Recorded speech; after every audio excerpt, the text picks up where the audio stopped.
the cemetery outside Miller's Gap. I didn't believe in spirits before that night. I still don't want to, but belief doesn't matter much when something believes in you.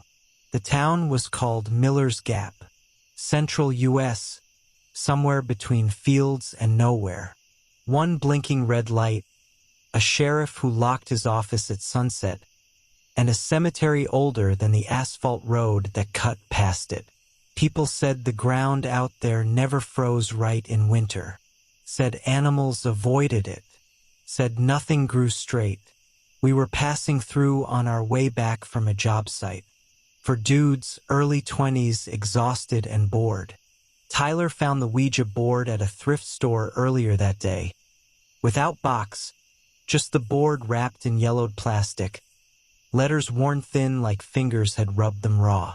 You don't just find these, Marcus joked. That should have been enough reason to toss it. But boredom makes idiots of smart people. The cemetery sat on a low hill, iron gate hanging open, chain snapped clean in two. The air smelled wrong. Wet dirt and something sour, like rusted metal. We picked a spot near the back, where the headstones leaned like tired teeth. We sat cross-legged, bored on a flat grave, candle lit, hands on the planchette. Tyler started. Is anyone here with us? Nothing. Marcus laughed nervously. See?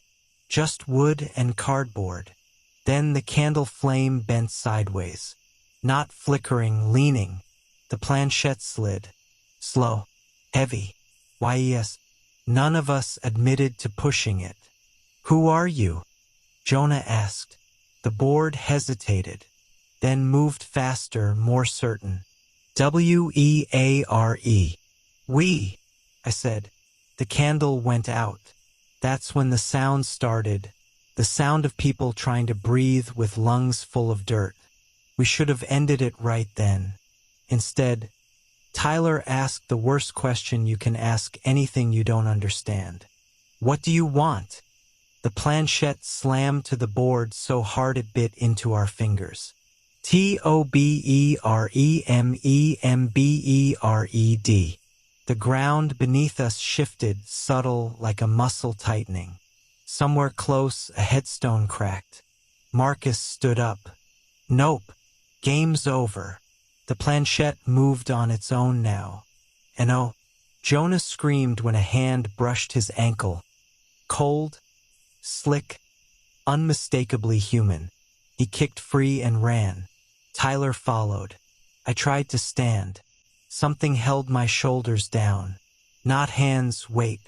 Like several bodies pressing against me at once, all wrong angles and stiff joints.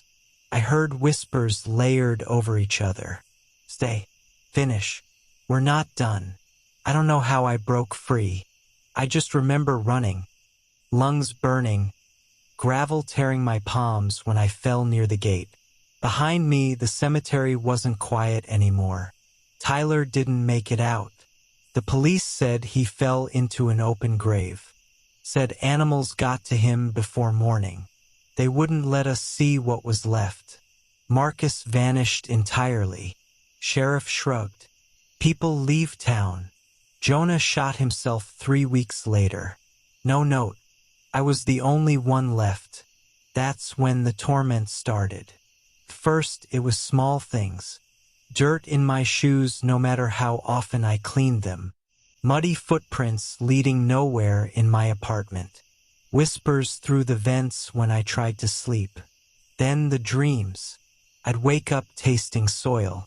Fingers aching like they'd been clawing at wood.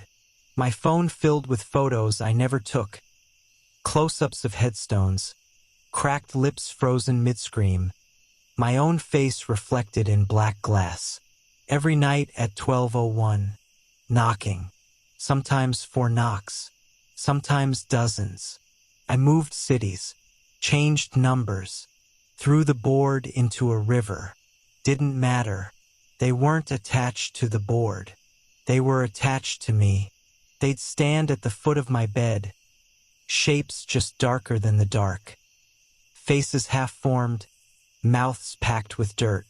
They never rushed, never screamed. They just watched until I begged them to stop. And they'd whisper the same thing every time. You listened. Now you remember us. I went back to Miller's Gap a year later. I thought maybe if I acknowledged them, said their names, fixed their stones, it would end. The cemetery was gone. No gate, no graves, just a flat field of fresh grass. But when I stood there, the ground felt soft beneath my feet, breathing. I understand now what the board meant. They weren't dead. They were waiting. And every night when the knocking starts, I sit up and answer. Because if I don't, they come closer. And someday soon, I won't be the one remembering them anymore.